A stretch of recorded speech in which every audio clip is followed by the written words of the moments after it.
So done spraying now. Unfortunately, it's supposed to freeze the next couple nights.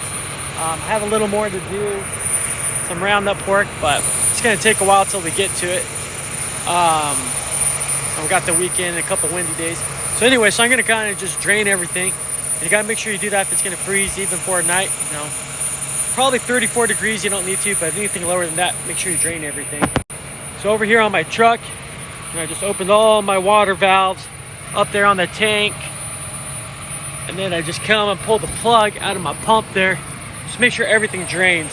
Something else you need to do that I sometimes forget is open all of your valves on the side. If you forget to shut these ones, they'll freeze up and they'll crack. And I actually think last freeze, I can't tell, but I cracked that one. I need to replace it now.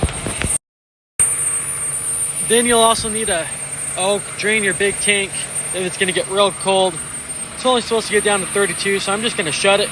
Keep a little water in here just so I don't have to fill it up forever again. But yeah, after that, you just blow out your sprayer. Get all the water out of those lines and tips. Make sure nothing freezes. Drain the rinse tank and drain your main tank. So I'll go ahead and do that. Probably won't film it. Pretty self-explanatory. And then I'll just show you in the cab what settings to set everything to, and we'll blow this thing out. Okay, finished draining everything. Got back in the cab. I'm gonna go ahead and blow this out. Just show you what to do on the screen. So if you come to this screen, just go over a couple of pages. So right here is the one you use to rinse out your tank, but down here is the one you use to blow out. So if you go ahead and click that, you click this check box, and then you got to make sure your section control is off, or else nothing will happen really. So you got to just make sure your pressure is getting higher, and then you should be able to go. I like to turn all of them off and just turn one section on. Usually I start at the middle, and once that one, you'll see the pressure start to drop pretty drastically.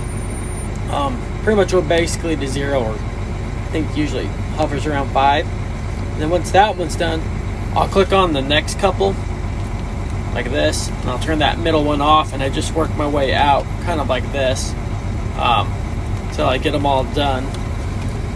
That's usually how I do it. You don't want to have too many open at once. See how it's, well, this one's down to there now, so we'll go ahead and turn on the next one. You don't want to do all of them at once, or you just can't get high enough pressure.